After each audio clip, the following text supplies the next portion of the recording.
saw some information come across the news feed on Facebook today where Hillary Clinton, there was a recording of her, and she was pretty dang stoked up. I guess her doctor gave her some good stuff there. It got her going again.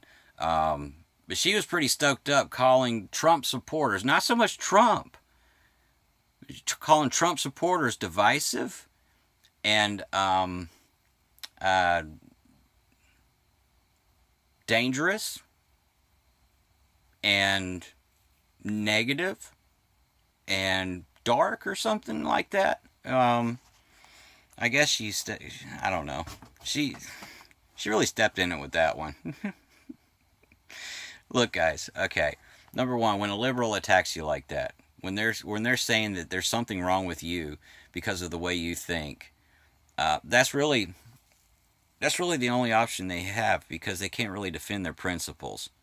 It's hard to defend principles that say property ownership should be collective. Your individual rights aren't really held individually; they're held basically for ransom. So ransom by popular opinion. So you know they're very hypocritical. The liberal mindset is very hypocritical, and I don't think a lot of them realize it. That's why they're always talking down to those who oppose them.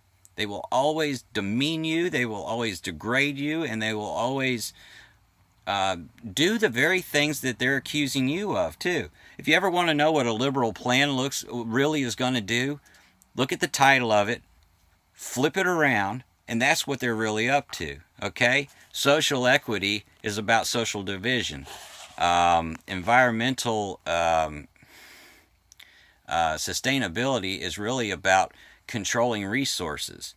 They're not really, they never do what the dang title of their agenda says. They're always, but you can always kind of see what they're up to just by the title of it. You know what they claim they're doing is always almost always a lie. Every once in a while they'll throw you a curveball and they'll be honest that they want to take your guns. On Hillary. So yeah, I think a lot of us can agree that she's probably the most dangerous person on this stage of this theatrical thing we call the election. And it's really not her. She has no power. She has no authority, even as president, without the consent of the people. That's what's dangerous. That's what I'm afraid of, is the fact that a majority of the people who are showing up at the polls, not a majority of the Americans, mind you, okay? Majority of Americans are going to do the right thing and stay the heck home. Um, because they realize it's all a freaking joke. And I'm telling you, George Carlin was right on this, okay? You are being lied to. They don't care about you. None of them give a rat's rear end about you. None of them care about you. You know, it's a big game and you ain't in it, I think is what he said. And he was right. He was right, man, on politics. So, all right, and you're being called deplorables, you're being called dangerous, you're being called divisive. You know, the liberal minds, the socio-liberal mindset, not the classical liberal. Big difference here. The socio-liberals is basically the progressives. The progressives is a rebranded name for socialists. Socialism is soft-core communism, is commu-freaking-ism, okay? Hillary Clinton represents the ideas that we fought against in Vietnam and Korea and the Cold War.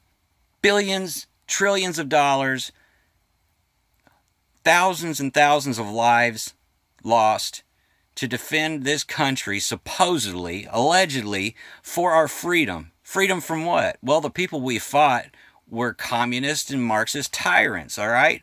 And now we're about to elect one? What the hell happened to you people, America? What happened to you? You talk about, you march down the street in a parade every July 4th saying, you know, God bless America. Thank you for dying for our freedom on Memorial Day.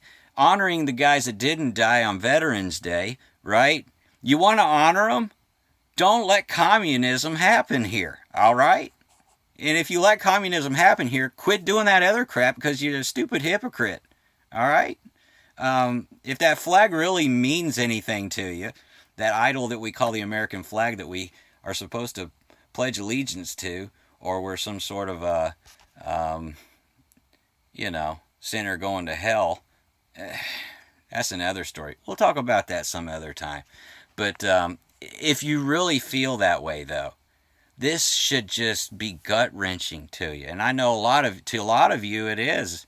A lot of you see about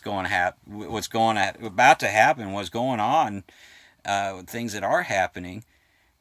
All 10 planks of the Communist Manifesto, to a certain point, have already been implemented in this nation right now. Federal bureaucracies for all 10 of them. So yeah, Hillary's sitting there calling you dangerous, and she's sitting here just yucking it up, because what that does is it gets you focused on the emotional aspect of the thing, and you can't react in as much a logical manner. It gets you off your footing.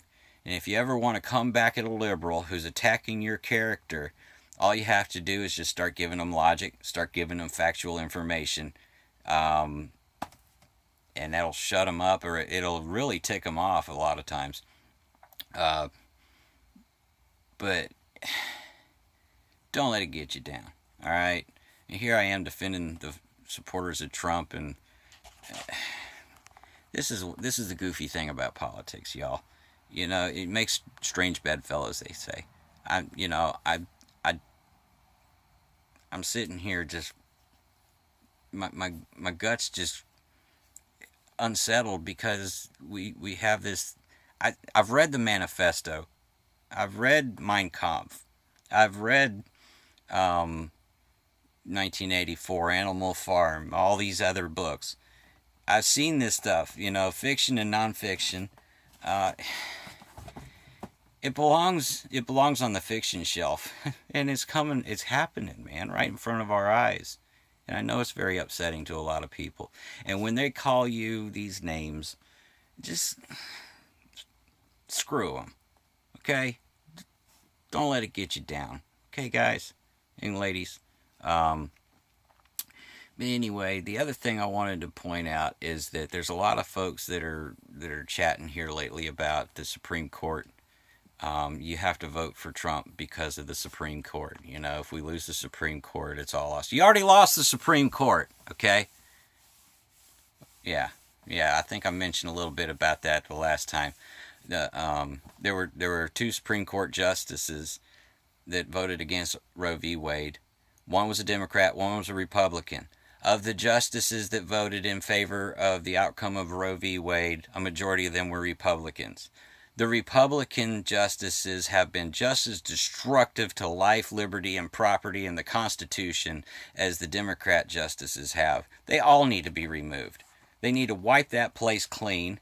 They need to send them people home, give them a nice pension, give them a nice house out in the countryside with a wraparound porch and a pond to look at, and so they'll leave the rest of us alone, and start over. But before we can really do that, people need to start over. There's this little phrase in the state constitution, our North Carolina state constitution, that I really like. I think it's probably the most timely, the most timeless phrase in that constitution. It is, a frequent recurrence to fundamental principles is essential for the preservation of liberty. And I think it may have been John Adams who originally said that. It was one of the founders had said that somewhere. I think one of the guys from Pennsylvania. And it was an epic statement, because it's, like I say, it's timeless. Every now and then you have to go back to the beginning and start over, or go back and reassess what really matters, and it comes down to life, liberty, and property. That's your antidote to communism, folks. Life of the individual, unborn, all right? The unborn child is a person. Well, I'm sorry. Legally, it's not a person until it has a social security number and has been registered with the Department of Agriculture, because we are all chattel. But it is a human being, a human life, the most innocent among us, and to snuff it out is frickin' murder. People who don't get that are no different than the people who justified slavery. Taking an African out of his continent, putting him in shackles, cramming them into the cargo hold of a ship, stealing him away from his family, stealing his family too in some cases, force breeding him with Irish women when they get him here, and putting chains on the man, both figuratively and literally. The only way to justify that is to say he's less of a man than somebody who is different from him. Because he's black, he's less of a man. That's the screwed up, messed up thinking that justified slavery. Well, the only way you can justify abortion is with the same stupid, screwed up logic that child, that unborn child, is less of a person, is less of a human being than the one that has been issued the Social Security number. And I'm going Social Security number because these folks are advocating partial birth abortions, and there's actually a movement for post-birth abortions up to what, 6 months or something like that, or 8 months. If the baby's born with Down syndrome, I can't support a child with Down syndrome. Suck it up, Buttercup. You made the baby, you did the deed. Do the right thing and be responsible, especially you men. Oh my gosh, you're the biggest problem. Dudes, quit being freaking animals and start being honorable people, moral people, and like your actions matter eternally, because they kind of do, But anyway, where was I? Like I said in the last video, I've been jarring some stuff up, dude. I just gotta let it out. So yeah, the liberals, when they come after you, they assault your character, they call you names, and if you call them a name back, then they go into this cowardly defensive posture, and you're the bad guy, you're the assault, you're the aggressor. They're not going to take away your guns, by the way. No, here's how they work. They put in place a bunch of laws that will restrict your ownership of the gun. They'll require you to have insurance. They'll require you to register it. They'll put restrictions in place for things that sound on the surface like they make sense, like, okay, he has mental problems. Well, define mental problems, because there's some college professors out there trying to make a case that if you are pro Second Amendment, pro life, and a Christian, then you must have mental problems. There are real people out there really trying to do this. Okay, so they're not going to come stormtrooping into your house and take your guns unless they want a civil war. Because if you want a civil war, that's how you get a civil war. Okay, we're going to take Americans. We're going to take your guns away. No, that's not what they're going to do. They're cowards. Okay, they're going to make it so aggravating to own a gun that, I know you're not going to believe this, but you will not want the gun. You already probably don't even think you should own a fully automatic firearm. They've already half succeeded. They got you halfway there. And I know there's probably a lot of you that are fine with not having a 30-round magazine, or a certain caliber weapon. Oh, you don't need that to defend yourself. We'll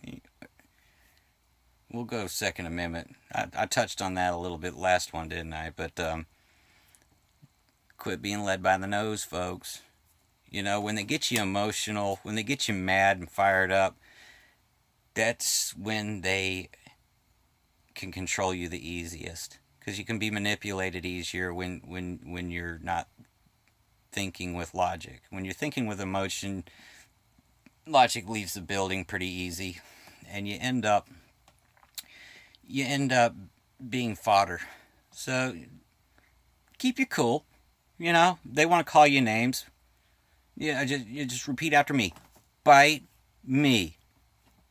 So, yeah, okay. That's all of my experience summed up in 2 words. Bite me. Okay. So, it's gonna work out, folks, one way or the other. Even if the bad guys win, whoever that is this time, it's gonna work out one way or the other. Might not be our lifetimes, but all this stuff, life, it's a big cycle. We're just not at a very pleasant stage of it. It's probably gonna get worse before it gets better. So if you're looking for some hope, a little ray of hope, some inspiration, go somewhere else, because I'm telling you, life is about to suck. It's going to get worse. Your dollar's not going to be worth anything. Your labor won't. The national debt, the public debt, it's not just national, it's state and local too. You know, Union County, this county I live in, has about 230,000 people. Um, and they will be $500 million in debt if these three bonds go through. And it's all for the children, so it's cool, you know. Anyway, maybe we'll talk about the children next time. I don't think I've ticked off teachers enough. I really should have hit them a little bit harder when I ran for Senate. Alright, I'm out. Till next time.